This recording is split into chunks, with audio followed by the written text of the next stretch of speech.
Ok, hoy vamos entonces a estudiar aparato digestivo del canino. Comenzamos con la boca. En la boca vamos a hablar del vestíbulo, que el vestíbulo es el espacio que hay entre los dientes y las encías, ¿ok? Y las mejillas y los labios. La cavidad oral, ella está limitada cranealmente por los labios, ¿ok? Por la rima oris o la abertura de los labios y posteriormente por el istmo de la fauce. Eh, Propiamente dicha, la cavidad oral sería la parte interna a los dientes, sin contar el vestíbulo. Vamos a ver los labios. Los labios son dos pliegues músculos membranosos, ¿ok? que, que delimitan la abertura de la cavidad oral. Tenemos las mejillas, ¿ok? Que está constituida por los músculos, los pliegues musculares, músculos masséteros, bastante cortas en el caso del perro, como ya vamos a ver. Un paladar duro que separa la cavidad oral de la cavidad nasal y que presenta unas crestas transversales, y vamos a hablar de la papila incisiva, y el paladar blando, que es continuación caudal del paladar duro. ¿Ok? Fíjense aquí tenemos los labios, la rima oris, que es la abertura, el labio, la comisura de los labios, o sea, la unión del labio superior y del labio inferior.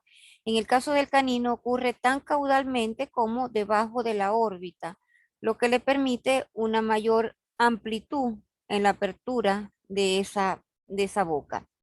El labio superior en su extremo anterrostral presenta una hendidura que se continúa con la nariz y es lo que llamamos el filtrum, ¿ok? El filtro. Y el labio inferior lateralmente presenta estas proyecciones en forma de papilas solamente en los bordes laterales del labio inferior. Allí no desemboca ningún conducto, ¿ok? No desemboca nada, simplemente es un borde con estas prominencias o con estas excrescencias que serían como forma de papila.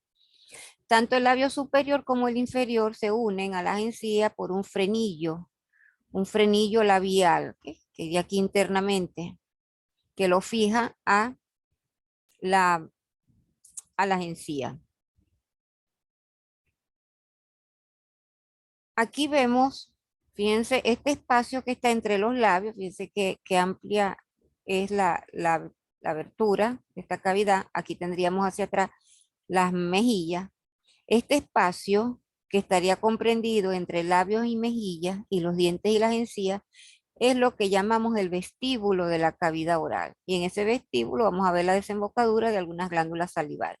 Y ya dentro de los dientes sería la cavidad oral propiamente dicha. Esta cavidad oral, cuando está cerrada, está prácticamente ocupada por la lengua. Y fíjense aquí el borde lateral del paladar, perdón, del paladar no, del labio inferior, como presenta estas proyecciones. Bueno, en los dientes, esto ya ustedes lo saben, los dientes, las partes del diente tienen una corona, que es la parte externa, la que vemos, la raíz, que está empotrada en el músculo maxilar, o sea, superior o inferior, y el cuello, que es la unión entre la raíz y la corona. ¿Ok? La corona, que está rodeada por este material, la dentina, denso, duro, rico en calcio, la raíz, por donde entran los nervios y vasos sanguíneos. Ahora bien, cada diente tiene una superficie labial, que es la que mira hacia afuera, hacia los labios, una superficie lingual, que es la que se dirige hacia adentro, una superficie de contacto, que es la superficie en que se juntan, ¿ok? Un diente con el que tiene al lado, esa es la de contacto. Y la superficie masticatoria, que es aquella que está en relación o se une a la del diente superior o inferior, ¿ok? Esa sería la superficie masticatoria. La fórmula dentaria, la permanente, 2 que multiplica, incisivo, 3 sobre 3, canino 1 sobre 1, premolares 4 sobre 4 y molares 2 sobre 3. Esa es la fórmula permanente. Y ya ustedes saben por qué 2 y por qué multiplica y por qué 3 sobre 3, 4, 1 sobre 1, 4 sobre 4, ¿ok? Y si no se lo saben, en la teoría, cuando vamos a la práctica me lo pregunta. En esta diapositiva podemos ver el tiempo o la fecha en que estos dientes hacen erupción. Por ejemplo, los incisivos en el primer mes, que hace erupción los incisivos central, los intermedios y los caninos, que serían los colmillos, al primer mes. A los 5 o 6 meses, los incisivos eh, externos o los extremos. Y a los 4 o 8 meses, premolares. Ahora, los permanentes, fíjense que los caninos, ¿ok?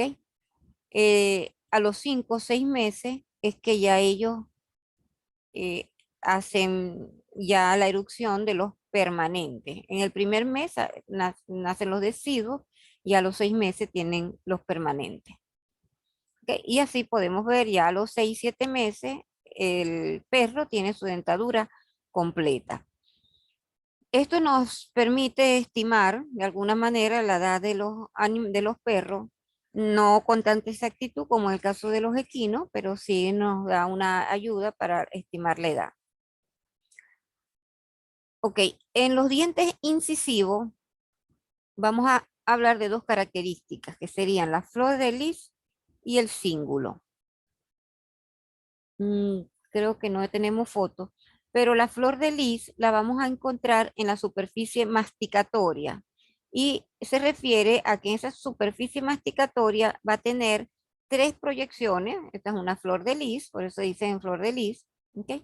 Tres proyecciones donde la media es de mayor altura que las laterales. Y de esa manera, entonces, es lo que llamamos la flor de lis y la conseguimos en la superficie masticatoria. Ahora el cíngulo, lo observamos, es en la superficie lingual y es como una cresta o un resalte de esa dentina en forma de V de veterinaria con el vértice dirigido hacia la encía.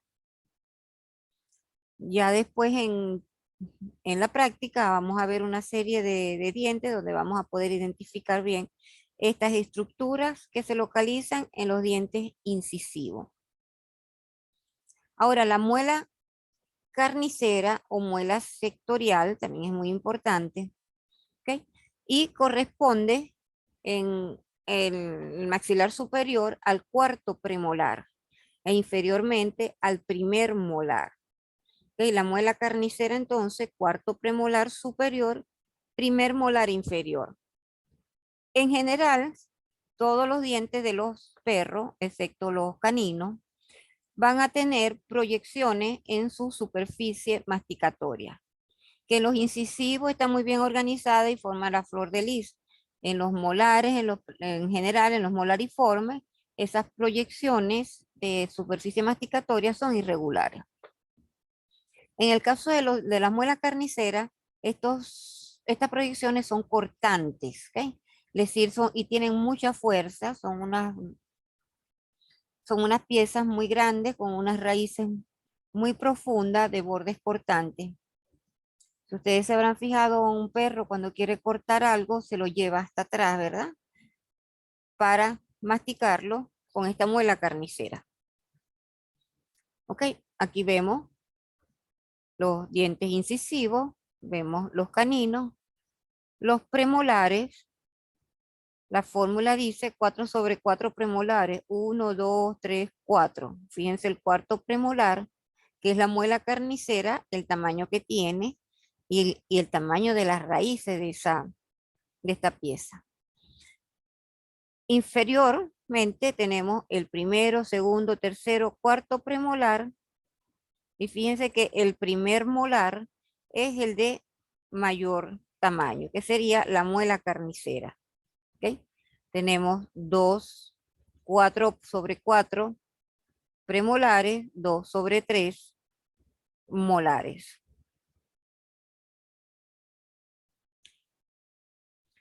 El paladar como les decía, tiene unas crestas longitudinales, se continúa caudalmente con el paladar blando. Fíjense aquí las muelas carniceras. ¿Ve? Tenemos una, dos, tres. Cuarto premolar superior es la muela carnicera. Uno, dos, tres. Cuarto premolar, muela carnicera. Aquí tenemos los incisivos, que serían 3 sobre 3, y multiplicado por 2 vamos a ver 6, los caninos. Este espacio es el vestíbulo de la cavidad oral. La lengua, les decía, les acaba de decir que cuando la boca está cerrada, la cavidad oral propiamente dicha está ocupada por la lengua. La lengua, para su descripción, decimos que tiene una raíz, un cuerpo y un vértice. El vértice es el extremo anterior, que está libre. Tiene dos superficies, una dorsal y una ventral. La superficie ventral se fija al piso de la cavidad oral a través del frenillo lingual o pliegues sublinguales. En la superficie dorsal, en el caso del canino, va a tener un surco medio y vamos a conseguir las papilas, filiforme, fungiforme, foliada, circunvalada y cónica.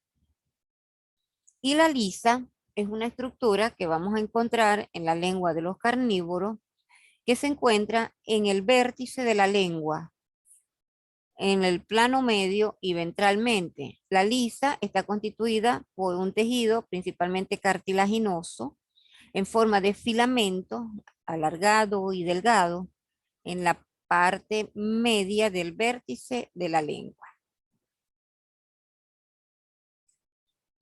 Vemos aquí la superficie dorsal de la lengua con el surco medio, papilas filiformes y fungiformes en los 2/3 anteriores de la lengua. Fungiformes son las que tienen estos puntos y las filiformes tienen forma de pequeños filamentos. En la raíz de la lengua tenemos las papilas cónicas, que son similares a las filiformes pero más grandes, de función mecánica, tanto las filiformes como las cónicas. Vamos a conseguir las papilas circunvaladas, o las bayatas también las llaman, de 2 a 3 pares. Y las papilas foliadas en los bordes dorsolaterales de la parte caudal de la lengua. Aquí tenemos el frenillo lingual, que une la superficie ventral de la lengua al piso de la cavidad oral. Y aquí conseguiríamos la lisa, ¿ok? La lisa, aproximadamente unos 2 centímetros de longitud en la parte media del vértice de la lengua y ventralmente.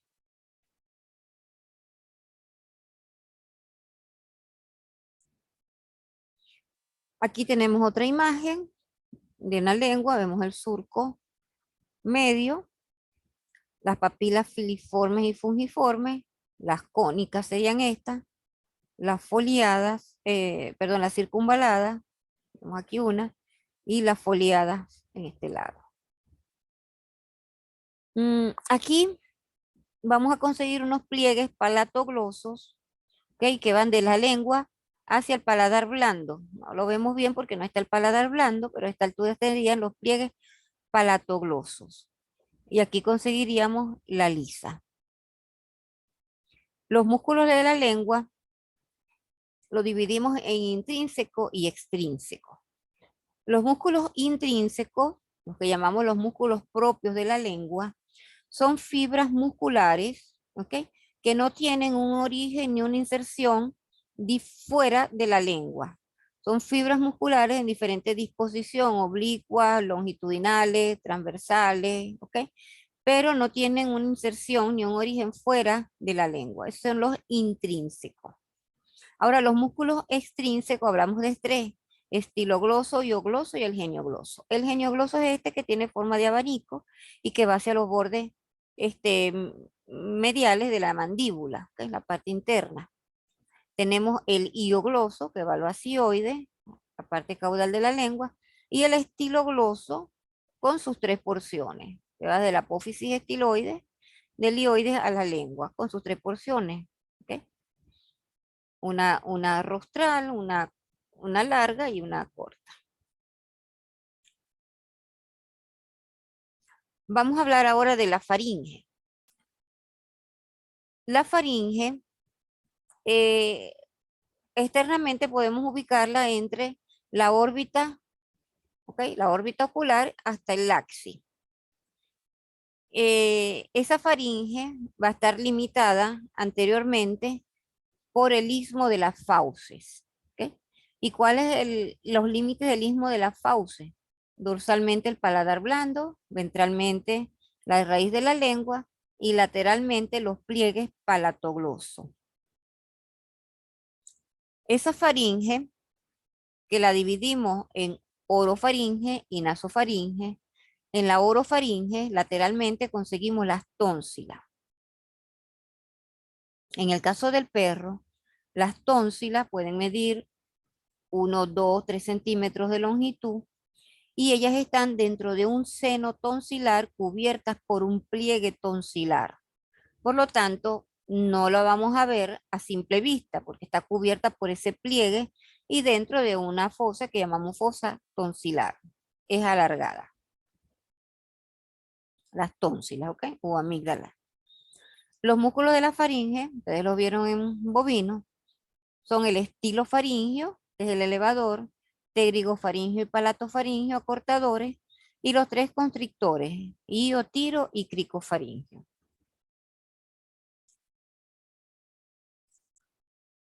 ¿Okay? Aquí vemos el paladar duro, paladar blando. Estas son las tónsilas, la vemos acá las tónsilas, que están dentro de esa fosa tonsilar y cubiertas por un pliegue tonsilar. Ok, la faringe entonces es un pasaje con músculo membranoso, ya vimos los músculos que tiene, es un pasaje que decimos, lo definimos que es común para las vías digestivas y las vías respiratorias, ¿ok? Que está dividida en una porción anterior que es la orofaringe y una parte posterior que es perdón, la parte anterior que sería aquí, está dividida en la nasofaringe, que es la superior, y la orofaringe. Vamos a ubicarnos en este diagrama. Tenemos aquí paladar duro, que se continúa hacia atrás como paladar blando. Tenemos la cavidad nasal, la cavidad oral sería esta, ¿ok? Y entonces esta primera porción, la porción anterior, el paladar blando lo divide en una superior que es la nasofaringe y una inferior que es la orofaringe. En esta orofaringe lateralmente, que es lo que llamamos la fauce, decía que conseguíamos allí las tónsilas. ¿Okay? La nasofaringe se comunica con la cavidad nasal a través de unas aberturas par, que son las coanas. Y la orofaringe con la cavidad oral a través del istmo de la fauce, que ya vimos cuáles eran sus límites. ¿Okay? Luego, caudalmente, ¿ok? Tenemos la laringe en la parte eh, inferior y superiormente tenemos el esófago. La otra comunicación que tiene la faringe es con, con lo, esa es la comunicación con el oído, ¿ok? Con el oído medio, que serían las trompas de Eustaquio o conductos auditivos, que se ubica dorsolateralmente. Entonces, la pregunta sería, ¿con quién comunica la faringe? Y a través de qué comunica con la cavidad nasal a través de la coana, con la cavidad oral a través del istmo de la fauce, ¿ok? Comunica con la laringe, comunica con el esófago y con el oído a través de las trompas de Eustaquio. Esas serían también las aberturas. Hablamos de aberturas pares e impares. Las pares serían las coanas, las trompas de Eustaquio, las impares serían el istmo de la fauce, el esófago y la laringe. Y decimos que es común a las vías digestivas y respiratorias porque las comunica entre sí. En este diagrama, esto está representando aquí al cartílago epiglótico, ¿ok? El cartílago epiglótico que funciona como una compuerta para dirigir la respiración o la deglución. Durante la respiración, vemos que el aire entra por la cavidad nasal, pasa a la nasofaringe y luego a la laringe. En este caso, el cartílago epiglótico está sobre el paladar blando. ¿ok? Permite el paso entonces del aire desde la cavidad nasal hacia la laringe, tráquea y pulmones. Ahora, en el momento de la deglución, este cartílago epiglótico cierra la laringe, de manera que el alimento va a pasar de la cavidad oral, orofaringe, y luego asciende para ir al esófago. ¿Ok? Este espacio lo que llaman también laringofaringe. El, si ustedes tratan de, al momento de deglutir, ven como no pueden respirar. Al momento de tragar, se corta por completo la respiración porque el cartílago epiglótico cierra la laringe. Vamos a hablar ahora de las glándulas salivares. Las glándulas salivares tenemos parótida, mandibular, sublingual con sus dos porciones, monoestomática y polistomática, y la glándula cigomática. Vemos aquí la parótida. Ahora vamos a hablar entonces un poquito de cada una de ellas. La parótida es esta glándula que tiene forma de V de Venezuela. Es un tejido glandular con estos lóbulos. Esta tiene una superficie lateral, que sería esta, y una superficie medial, que mide hacia la parte interna. Tiene tres bordes: un borde dorsal, un borde craneal y un borde caudal, con tres vértices: un vértice ventral, uno dorso craneal y uno dorso caudal. Este borde dorsal vemos cómo abraza al cartílago auricular. Del borde craneal se está originando su conducto de la glándula parotidia, que pasa directo sobre el músculo massétero para abrir en la papila parotidia, que es esta que vemos aquí. Y esa papila parotidia la localizamos en el vestíbulo de la cavidad oral, opuesta al cuarto premolar superior o muela carnicera, frente a la muela carnicera. No me digan nunca que desemboca en la muela carnicera, porque en la muela no desemboca ningún conducto de ninguna glándula. ¿Ok? La muela carnicera la tomamos de referencia. El conducto desemboca frente, opuesta a la muela carnicera superior, en el vestíbulo. Ahora, la glándula mandibular, esta que tiene forma ovoide, que está muy relacionada con la parótida, incluso en una misma cápsula. Tiene un polo craneal, un polo caudal, su superficie lateral y medial, y del polo craneal se está originando su conducto, que va por el piso de la cavidad oral, a los lados de la lengua, el pliegue sublingual, para desembocar en la carúncula sublingual. Ahora, la glándula sublingual, con sus dos porciones, tenemos una porción monoestomática, que es posterior, que está en relación con la glándula mandibular, en la misma cápsula incluso también, y tiene un conducto que hace su recorrido junto al conducto de la glándula mandibular para desembocar en la carúncula sublingual.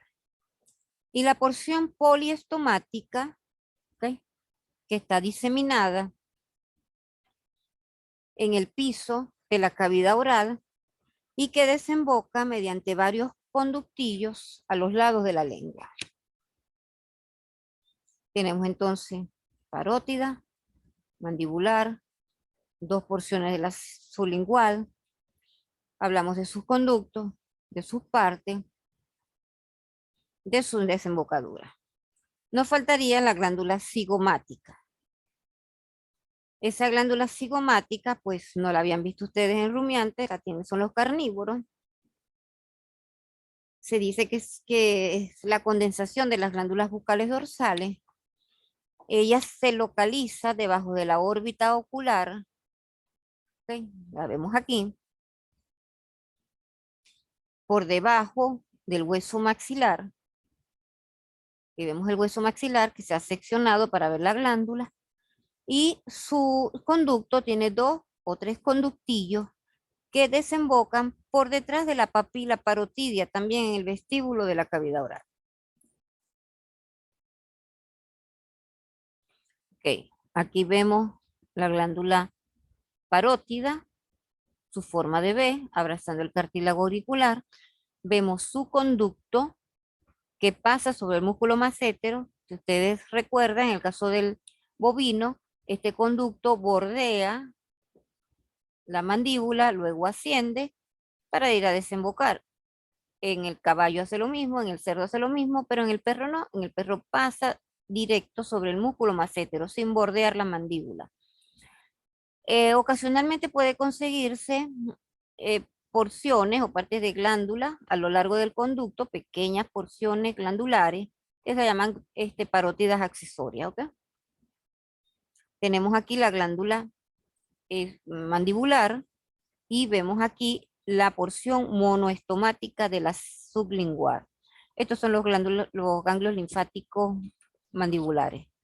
En este otro esquema vemos la glándula parótida mandibular, porción monoestomática de la sublingual, porción poliestomática y vemos la glándula cigomática.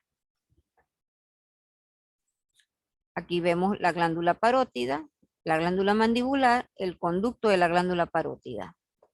Fíjense aquí las muelas carniceras superior y la inferior. Aquí están tratando de localizar la papila parotidia, ¿ok? Que está opuesta al cuarto premolar superior en el vestíbulo y es donde desemboca la glándula parótida. Y aquí están tratando de señalar la carúncula sublingual donde desemboca la glándula mandibular, la porción monoestomática de la sublingual.